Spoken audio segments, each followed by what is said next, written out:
Essa noite vamos ler juntos Oséias capítulo 6. Livro do profeta Oséias, capítulo de número 6. Leiamos juntos então Oséias capítulo 6. Vinde e tornemos para o Senhor, porque Ele nos despedaçou e nos sarará. Fez a ferida e a ligará. Depois de 2 dias nos revigorará. Ao terceiro dia nos levantará e viveremos diante dele. Conheçamos e prossigamos em conhecer ao Senhor. Como a alva, a sua vinda é certa, e ele descerá sobre nós como a chuva, como chuva serôdia que rega a terra. Que te farei, ó Efraim? Que te farei, ó Judá? Porque o vosso amor é como a nuvem da manhã e como o orvalho da madrugada que cedo passa. Por isso os abati por meio dos profetas. Pela palavra da minha boca os matei. E os meus juízos sairão como a luz. Pois misericórdia quero e não sacrifício, e o conhecimento de Deus mais do que holocaustos. Mas eles transgrediram a aliança como Adão. Eles se portaram aleivosamente contra mim. Gileade é a cidade dos que praticam a injustiça, manchada de sangue, como hordas de salteadores que espreitam alguém. Assim é a companhia dos sacerdotes, pois matam no caminho para Siquém, praticam abominações. Vejo uma coisa horrenda na casa de Israel. Ali está a prostituição de Efraim. Israel está contaminado. Também tu, ó Judá, serás ceifado. O texto que nós lemos hoje, vamos tirar esse tema: propósito, pleno conhecimento. Repitam.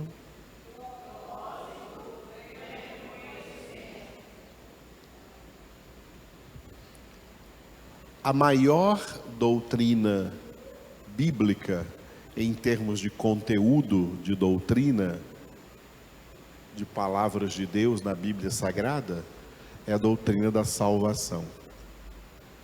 E apesar dessa doutrina ser a maior, ela também é a mais mal compreendida e a mais mal interpretada. Tão mal interpretada que parece que, no dizer popular do mundo inteiro, a pessoa morreu, vai para o céu. Todo mundo que está morrendo aí está indo para o céu. Engraçado isso. Todo mundo que está morrendo aí está indo para o céu. Que maravilha. Isso é uma banalização do céu, uma banalização da graça, uma banalização da salvação. A salvação não é banal. A salvação é a maior de todas as obras de Deus. De todas as obras de Deus, ele tem 2 maiores: a criação, e maior que a obra da criação é a obra da salvação. E a obra da salvação é uma obra muito séria, muito poderosa, muito bem planejada por Deus e muito bem realizada por Deus. A salvação não foi planejada por Deus para salvar a humanidade toda. Quem ainda pensa desse jeito está pensando errado. A Bíblia não ensina assim. A Bíblia ensina que nenhum dos planos de Deus pode ser frustrado. Se o plano da salvação, o plano de Deus para a salvação, fosse para salvar toda a humanidade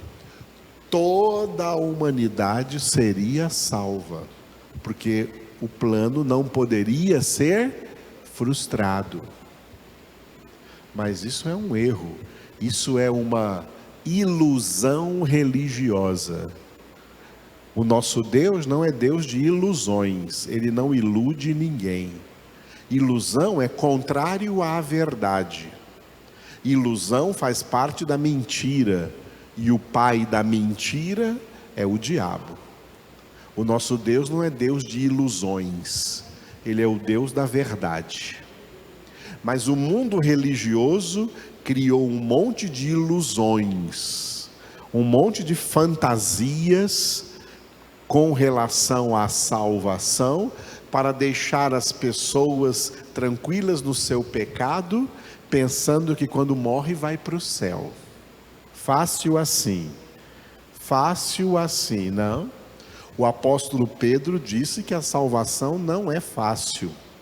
1 Pedro 4,18 está escrito que é com dificuldade que, não qualquer pessoa, o justo será salvo.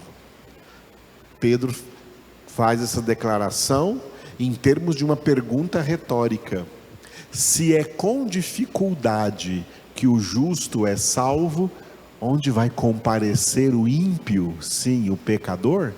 Não é no céu que ele vai comparecer, não. Ele vai comparecer primeiro no inferno e depois no lago de fogo e de enxofre, depois do juízo final.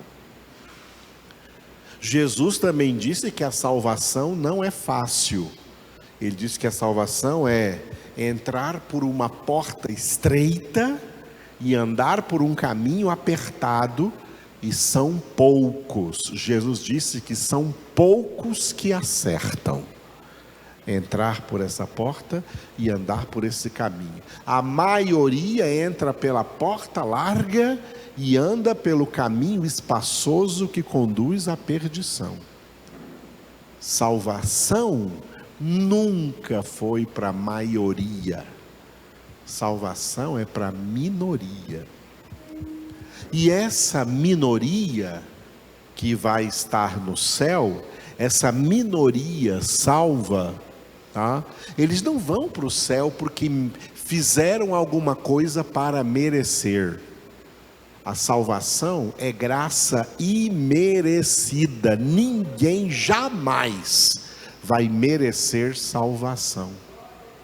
As pessoas que vão para o céu são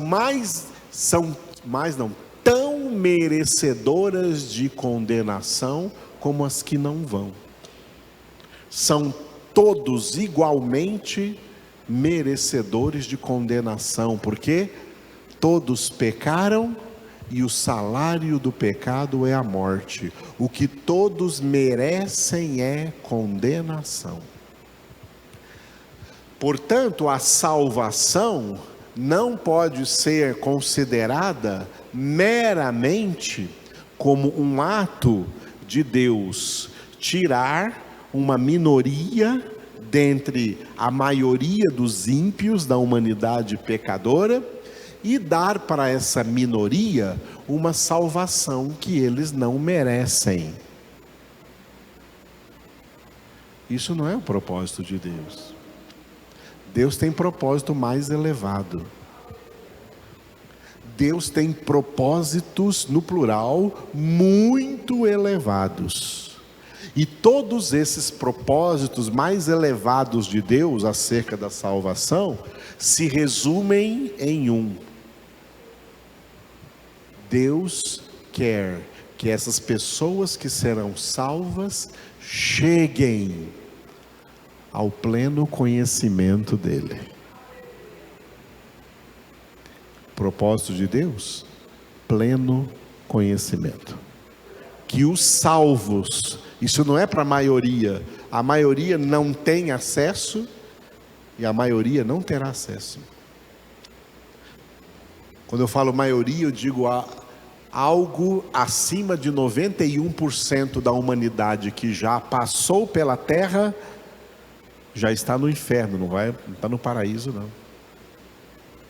A maioria esmagadora, mais de 91% dos 8 bilhões de pessoas que tem na terra hoje, estão indo para o inferno. Estão seguindo, Efésios 2:2, o curso deste mundo, do príncipe da potestade do ar, do espírito que agora atua nos filhos da desobediência, e esse curso está levando essa maioria para o inferno, não é para o céu não. E isso inclui ainda todos os seres humanos que ainda serão concebidos, gerados e nascidos até a consumação do século, até o fim dos tempos, até o fim do tempo, até o fim do mundo. Seres humanos que ainda vão nascer, a maioria deles já vão nascer condenados e permanecerão condenados. Isso é realidade, isso é verdade, isso não é ilusão. Filhos de Deus não vivem de ilusão. Jesus não disse: conhecereis a ilusão e a ilusão vos libertará. Ele disse: conhecereis a verdade e a verdade vos libertará. A verdade é que a salvação é para uma minoria chamada por Jesus de poucos escolhidos. Muitos são chamados, porém poucos escolhidos. E esses poucos escolhidos serão salvos com dificuldade. É com dificuldade que o justo é salvo. A obra mais difícil na nossa vida é a nossa própria santificação, sem a qual ninguém verá o Senhor. Então, essa é a verdade, que não está sendo pregada por aí afora e nem ouvida pelos atuais crentes evangélicos de hoje em dia. Eles não gostam de ouvir isso, e para eles têm que ouvir coisas mais agradáveis aos seus ouvidos, carnais, segundo as suas cobiças. O propósito de Deus na obra da nossa salvação é que nós cheguemos ao seu pleno conhecimento. Então repita: propósito, pleno conhecimento. Este capítulo 6 de Oséias que nós lemos hoje, ele está no desenvolvimento da primeira parte. Oséias tem 3 partezinhas. A primeira parte vai do capítulo 4 ao 7, né? Então o 4 que nós vimos na semana passada foi uma introdução, tá? E agora o desenvolvimento é do 5 ao 7. O 6 está aí dentro, né? Oséias do 5 a 7. E o título aqui é, repita depois de mim: exortados a ouvir. Glória a Deus. Ninguém vai para o céu sem ouvir muito bem o que Deus ensina na sua palavra. Sem ouvir palavra de Deus, pode esquecer. Sem receber seriamente palavra de Deus em sua vida e colocar em prática essa palavra que recebe, não tem salvação. E foi Jesus que disse isso. Quem disse isso no final do Sermão da Montanha: quem ouve a palavra, mas não pratica, quer dizer, não obedece, é semelhante ao homem insensato que edificou a sua casa sobre a areia, e grande será a sua ruína. A salvação é para aquele que ouve a palavra, recebe e a pratica e a obedece. Esse é sábio, prudente, edificando a sua casa sobre a rocha, e nada vai derrubar essa pessoa da salvação. Nada vai afastar essa pessoa de Deus. Nada vai afastar, desviar essa pessoa do verdadeiro caminho, que é Jesus. Os que vão para o céu vão porque deram ouvidos, tiveram ouvidos, receberam de Deus ouvidos para ouvir a palavra de Deus. Eu tenho, nos meus anos de ministério, experiência de saber como a maioria a quem eu já preguei não escuta nada, não escutou nada e continua não escutando nada, não dando ouvidos para nada, e ainda criticando o que eu prego aqui. Teve pessoas aqui assim: não, o pastor está errado, ele está muito radical, não é desse jeito que ele fala, não. Tem outros pastores aí pregando aí também, né, que a coisa é mais leve, não é assim não. Ouviu? Tem mesmo. O diabo está falando na boca de muitos falsos profetas, falsos pregadores por aí, que estão só alisando os egos e não trazendo para conversão, não trazendo para santificação em Cristo Jesus. Aqui não tem isso não. O diabo sabe muito bem que aqui ele não é bem-vindo. Aqui não tem mentira. Aqui reina a verdade em Cristo Jesus. Exortados a ouvir, tá? Exortados a ouvir. Esses 3 capítulos estão divididos assim, ó. Capítulo 5, do 1 ao 14, diga: despedaçarei.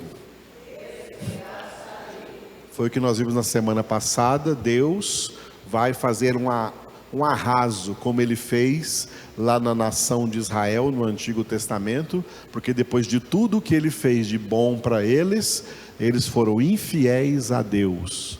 Deus destruiu quase toda a nação, só não destruiu toda, porque lá na tribo de Judá estava a linhagem messiânica, Jesus ainda ia nascer. O capítulo 6 que nós lemos hoje está nesse texto do meio, do capítulo 5, versículo 15, até o capítulo 6 completo, que termina no versículo 11, e o título principal aqui diga, conhecimento. Combinando com, então, o nosso título de hoje, propósito, pleno conhecimento. E no capítulo 7, que nós vamos ver na semana que vem, Deus vai levantar o profeta Oséias para denunciar, acusar o povo de Israel de, repita, falsidade. É um povo falso. Por que Deus vai falar isso para eles? Porque eles vêm lá no templo praticar a religião, mas fora são idólatras, adoram outros deuses, fazem sacrifícios para outros deuses, traem a Deus com o pecado. É gente falsa. Gente falsa é gente que vem ao culto, mas fora daqui desobedece a Deus, não obedece à palavra de Deus. Diante de Deus isso é falsidade, e Deus vê isso, conhece isso, e falsidade é pecado punido com condenação. Deus não quer filhos falsos, Deus quer verdadeiros filhos. E verdadeiros filhos são pessoas edificadas na verdade, edificados na palavra.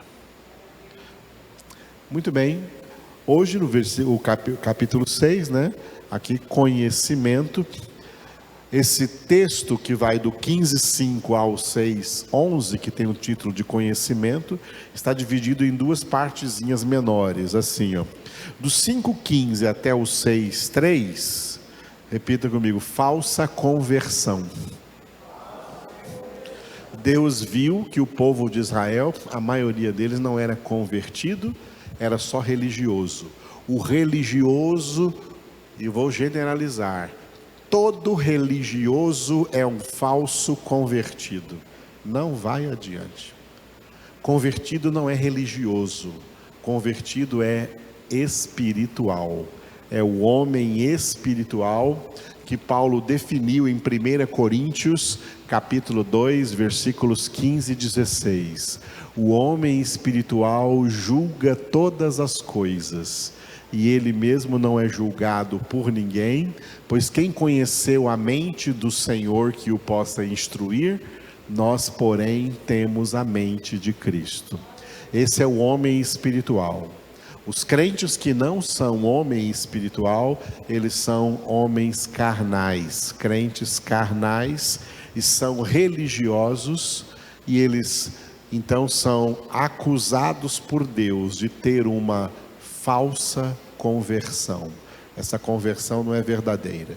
Deus conhece uma conversão verdadeira e Deus conhece conversões falsas. Está lotado de conversões falsas por aí. E pela conversão falsa deles, Deus os acusa, do versículo 4 ao 11, do capítulo 6 que nós lemos hoje, acusa essas pessoas pela sua, diga, transgressão.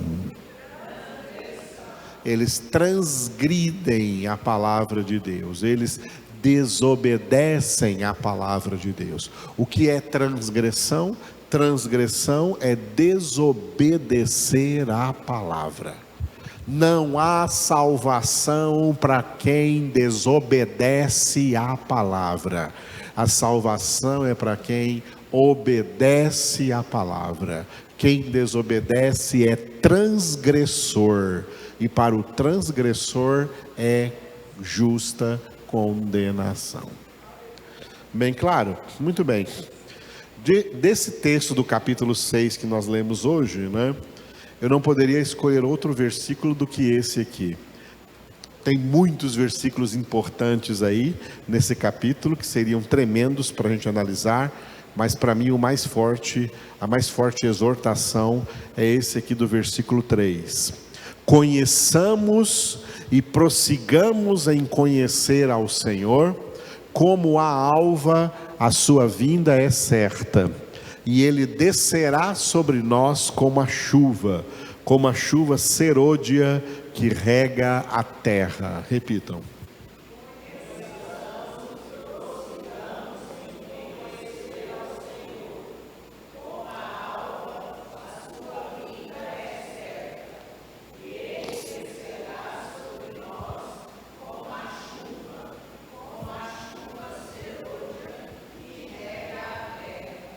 O que significa a palavra serôdia? O quê? Não estou escutando. Pode falar. É o quê? Não. O que é serôdia? Oi? Não estou ouvindo. Chuva? Chuva fora da época. Está tudo seco, é época de seca, né? E de repente Deus manda um presente, uma chuva serôdia. Não era época de chover, estava aquele deserto, e Deus mandou uma chuva e trouxe refrigério, ok? Então, quando o mundo estiver bem seco, árido espiritualmente, a chuva serôdia que Deus vai mandar é a volta de Jesus. No que nós vamos meditar agora, que eu preparei alguns slides, vocês vão ver aqui, dentro desse versículo, estão os 3 níveis da salvação. Os 3 níveis da salvação: a conversão, a santificação e a glorificação. A conversão está no conheçamos. A santificação está no prossigamos em conhecer. Conversão, conheçamos o Senhor. Santificação, prossigamos em conhecer ao Senhor. Glorificação, na sua vinda. Na sua vinda que é certa, será a glorificação.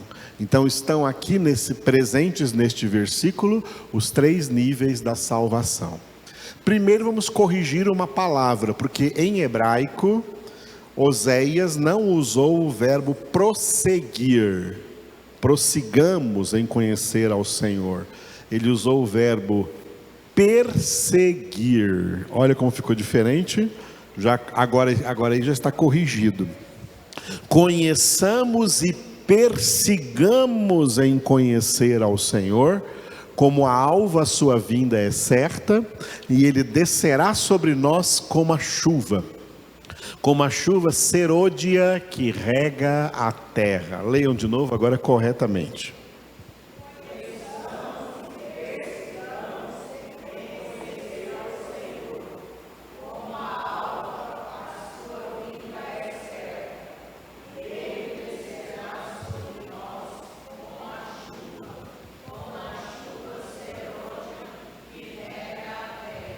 Olha como o verbo perseguir é mais forte do que o verbo prosseguir. Tá? É mais forte do que o verbo prosseguir. Perseguir significa alguém que está correndo atrás de um alvo certo, correndo atrás de uma meta certa. É assim que Paulo se definiu em Filipenses capítulo 3. Olha, eu ainda não cheguei lá, eu ainda não sou perfeito, mas uma coisa eu faço nessa minha vida: eu prossigo para o alvo, ou seja, eu corro atrás da meta para conquistar aquilo pelo que eu também fui conquistado por Cristo Jesus, conquistar a plena santidade em Deus. Essa é a minha meta, essa é a meta dos filhos de Deus a perseguirem. Filhos de Deus não estão perseguindo meta nenhuma nessa terra. As metas dessa terra são todas falíveis, passageiras e acabáveis, finitas e muitas vezes frustráveis. A nossa meta é a glória de Deus e estar com Ele para sempre, definitivamente. E o jeito de chegar lá é perseguindo essa meta, perseguindo esse alvo. Persigamos em conhecer ao Senhor. Eu preparei alguns slides aqui a partir desse propósito de Deus, que é o nosso pleno conhecimento dele, da seguinte forma. Primeiro slide, repita depois de mim. O homem foi criado para conhecer a Deus. Esse é o primeiro ponto. O homem aqui é todo ser humano. Todos os seres humanos foram criados por Deus, e o propósito de Deus na criação dos seres humanos é que esses seres humanos conhecessem a Deus. Conhecessem a Deus. Deus quis criar um ser, o homem, o ser humano, para se revelar a este ser, para se dar a conhecer ao homem. Glória a Deus. Esse é o primeiro ponto. Mas o que aconteceu, segundo o slide? O pecado bloqueou o homem ao conhecimento de Deus. Repita.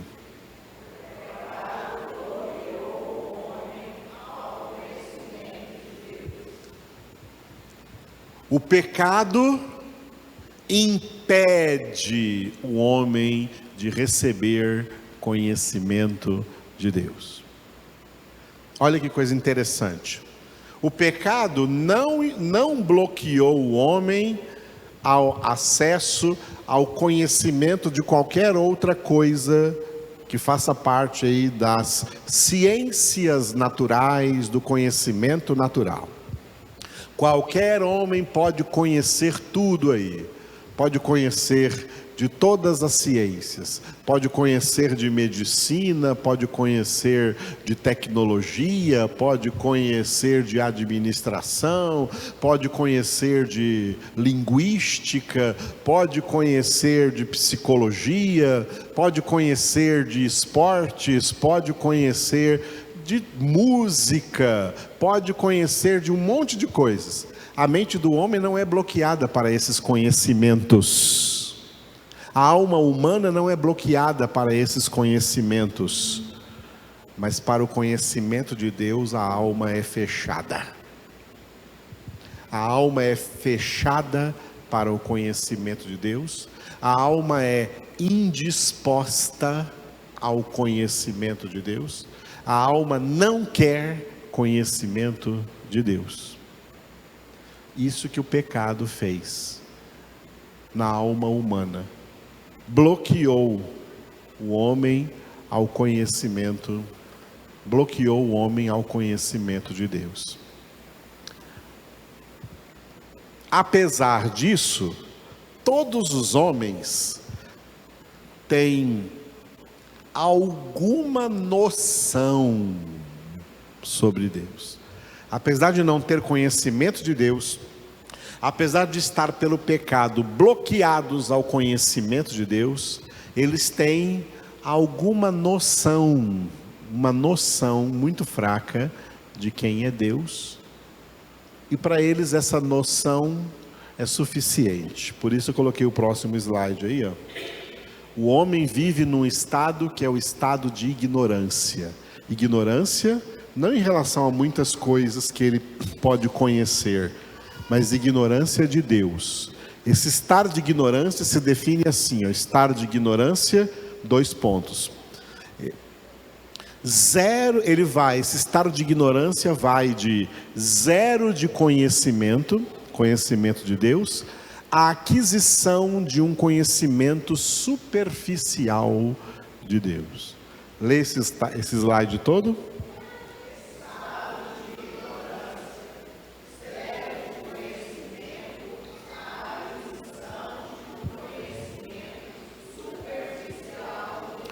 Zero de conhecimento. Tem gente que não conhece absolutamente nada.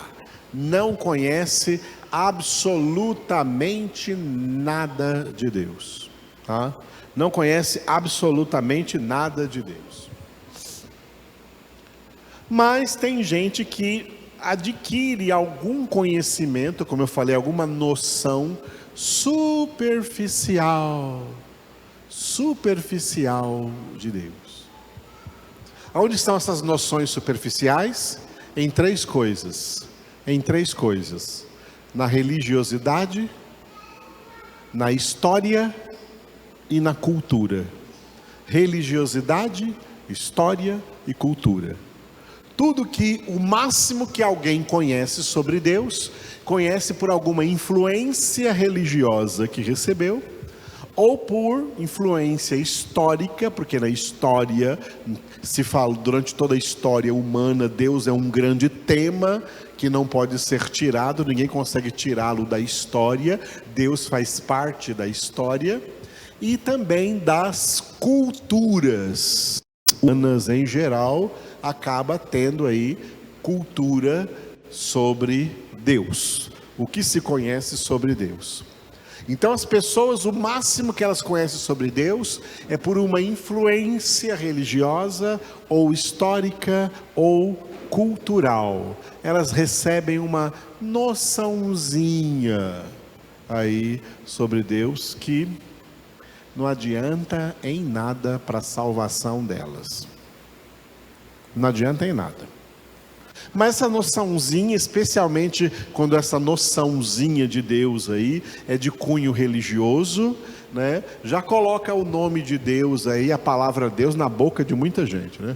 Vai com Deus, vai com Deus também, fica com Deus, fica com Deus também, se Deus quiser, Deus te abençoe, amém, abençoe você também.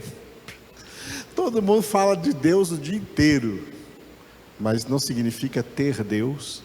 E não significa conhecer a Deus. Não significa ter salvação. Deus aparece até dessa forma, assim da boca para fora dos homens. Aparece em filmes, aparece em novelas, aparece em séries. Todo mundo fala Deus. Aparece em músicas do mundo. Deus aparece aí em músicas. Deus aparece aí em músicas do mundo. Não adianta nada. Aparece porque essas pessoas têm uma noçãozinha sobre Deus. Adquiriram algum conhecimentozinho superficial de Deus, mas isso não impetra salvação sobre eles de forma alguma. Continuam em Satanás, continuam no diabo, continuam no pecado. O diabo é o espírito que atua neles, o mundo inteiro jaz no maligno. não adianta nada. Não. Os norte-americanos diziam muito, oh my God, quer dizer, oh meu Deus. Aprenderam isso na cultura com que os Estados Unidos foram colonizados, porque na descoberta dos Estados Unidos, tá? No descobrimento dos Estados Unidos, vieram europeus protestantes, europeus evangélicos, e por isso eles pegaram esse costume. Aqui no Brasil, nas caravelas que vieram de Portugal, vieram católicos, os católicos chamados jesuítas, José de Anchieta, Manuel da Nóbrega. Por isso que aqui no Brasil, em vez de falar oh my God, em vez de falar oh meu Deus, fala Virgem Maria, Nossa Senhora, Nossa Senhora, Nossa Senhora para cá, Nossa Senhora para lá. Entendeu? É assim que falam aqui no Brasil, por causa da cultura e da influência religiosa que veio desde o descobrimento. Nos Estados Unidos, muitas pessoas que começaram a se levantar contra Deus quiseram mudar a cultura de falar oh my God e inventaram uma palavra lá que não tem nenhum significado. Gosh, gosh, gosh, gosh, gosh. Oh my gosh. Gente vazia. Mas mesmo quando falavam God, já eram vazios. Entendeu? Então, esse é o estado de ignorância. Trevas significa ignorância, desconhecimento, não conhecer a Deus. Zero de conhecimento de Deus, ou uma aquisiçãozinha de um conhecimento michuruca. Mas essas pessoas que têm essa noçãozinha aí de Deus, elas acham que isso é tudo que elas precisam saber sobre Deus. Elas se endurecem, não querem ouvir mais nada. Você vai pregar, não, eu já tenho a minha ideia de quem é Deus, e eu vou ficar com essa ideia mesmo. Ninguém vai mudar a minha cabeça, é só isso que eu quero mesmo. Para outras coisas, elas são abertas para aprender. Mas sobre Deus, fechados. Fechados, porque estão bloqueados ao conhecimento de Deus, por causa, como efeito do pecado. Agora vamos ver como que alguém começa a receber o verdadeiro conhecimento de Deus. A conversão é o primeiro impacto do verdadeiro conhecimento de Deus. Repita.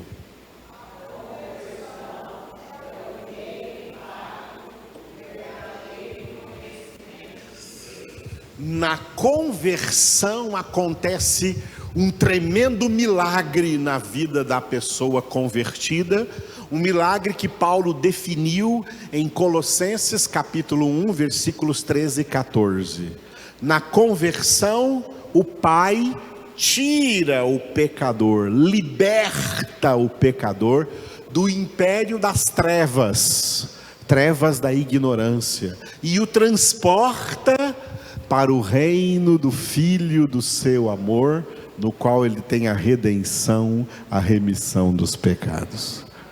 Ele é tirado das trevas para a luz, ele é liberto das trevas e transportado para a luz. Jesus disse, João 8,12, eu sou a luz do mundo, quem me segue não andará nas trevas, mas terá a luz da vida. A conversão é um tremendo impacto. Olha o impacto da conversão de Saulo de Tarso, quando estava indo na estrada de Damasco para prender e matar os cristãos que tivessem ali naquela cidade. A luz que ele viu, quando Jesus foi ao seu encontro para convertê-lo, a luz que ele viu foi tão forte que ele ficou cego por 3 dias. Foi curado da cegueira por um milagre quando Ananias foi lá orar por ele, por mandato do Senhor. A conversão, o primeiro impacto, é um impacto tão tremendo que pecados mais terríveis caem na hora. Caem na hora. O verdadeiro convertido, se antes da conversão, 1 minuto antes da conversão, ele era um viciado, seja em álcool, seja em droga, seja no que for, no impacto da conversão, esse vício cai por terra, essa pessoa não é mais viciada. Por isso que evangélicos estão por aí tudo viciado, é tudo do diabo, não é coisa de Deus nenhuma. Porque Deus liberta de tudo quanto é vício. Todos os vícios. Vício é escravidão de Satanás, escravidão por causa do pecado. No impacto da conversão, é liberto disso. É liberto de alcoolismo, é liberto de droga, é liberto de prostituição, é liberto de toda espécie de promiscuidade sexual. É alguém que, o convertido é alguém que passa a se guardar sexualmente, ou para o casamento, ou para mais nada. É o convertido. Ok? Essa é a conversão. Não foi assim, não é convertido coisa nenhuma, está indo para o inferno, não é para o céu não. Não foi convertido, porque o impacto da conversão já traz mudanças radicais, mas não traz ainda perfeição. A perfeição vai ser adquirida na santificação. Então, leia de novo depois de mim. A conversão é o primeiro impacto do verdadeiro conhecimento de Deus.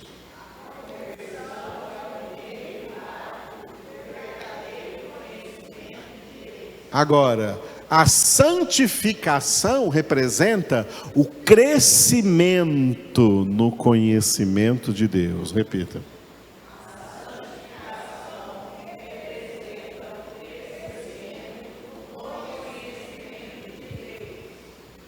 Começamos a conhecer a Deus na conversão. Uma coisa errada que muita gente aprendeu: eu conheci Jesus. Não conheceu, não. Eles querem dizer que na conversão eles conheceram Jesus. Não, não conheceu Jesus, não. Na conversão nós recebemos o primeiro impacto do conhecimento de Deus, do conhecimento de Jesus. Na conversão nós meramente começamos a conhecer Jesus. Nós temos que prosseguir nesse conhecimento, continuar nesse conhecimento, crescer nesse conhecimento.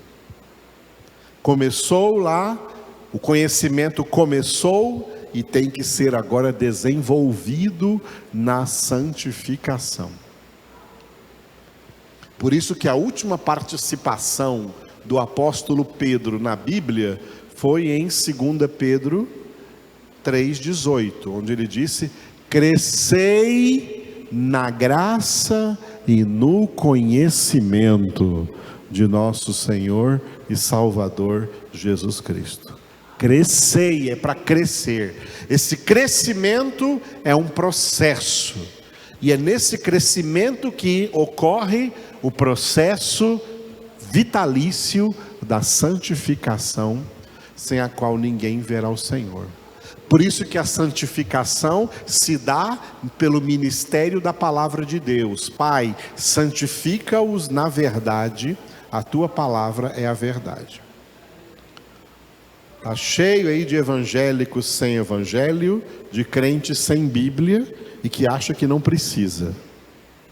Estão enganados. O diabo está tornando a eles apenas crentes carnais, crentes religiosos, e que não vão para o céu, porque é a palavra que leva para o céu.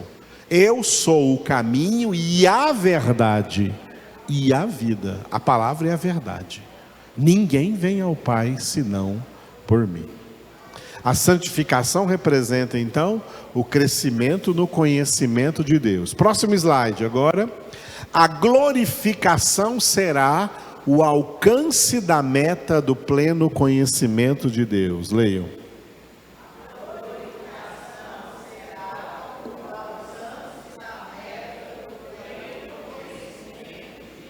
Aleluia. No céu nós alcançaremos a meta do pleno conhecimento de Deus, mas essa meta vai ser alcançada durante toda a eternidade E por isso Jesus definiu vida eterna assim: e a vida eterna é esta, que te conheçam a ti, um só Deus verdadeiro, e a Jesus Cristo a quem tu enviaste. João 17:3. É a vida eterna, é conhecimento de Deus. Tá? Rejeitou o conhecimento? Olha, do início do século 20 para cá, aconteceram dois movimentos que são chamados de pentecostalismo e neopentecostalismo. E um fruto que Deus não queria que essas coisas chegassem, chegaram. É o fruto podre da rejeição do conhecimento. Hoje, crentes pentecostais e neopentecostais são crentes que rejeitam o conhecimento de Deus. Ficam nesse misticismo pobre e podre. É misticismo, sincretismo religioso, superstição.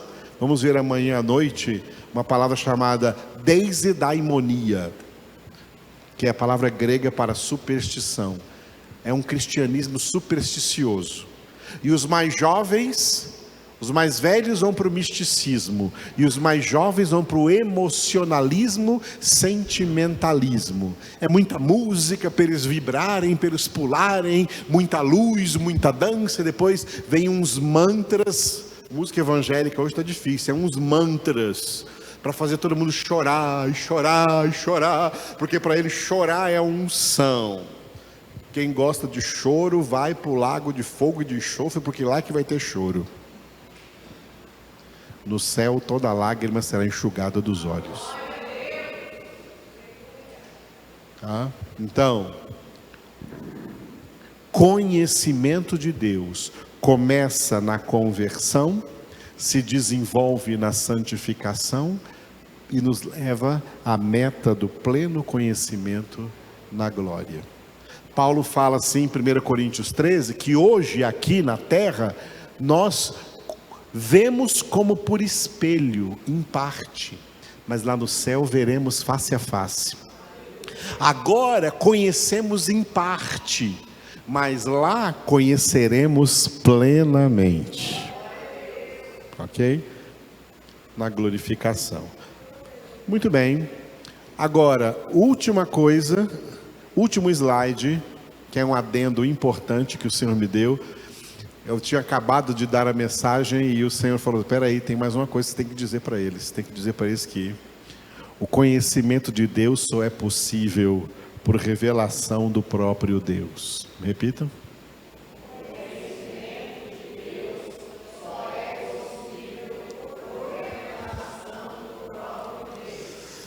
Aleluia. E eu vou dizer um segredo para vocês: que Deus guarda essa revelação só para aqueles que lhe pertencem. O Senhor conhece os que lhe pertencem, e só para eles Ele revela o seu conhecimento. Jesus disse, Marcos 4, a vós outros é dado conhecer os mistérios do reino, mas os de fora não. É assim que se manifesta o conhecimento de Deus na vida daqueles que pertencem verdadeiramente ao Senhor.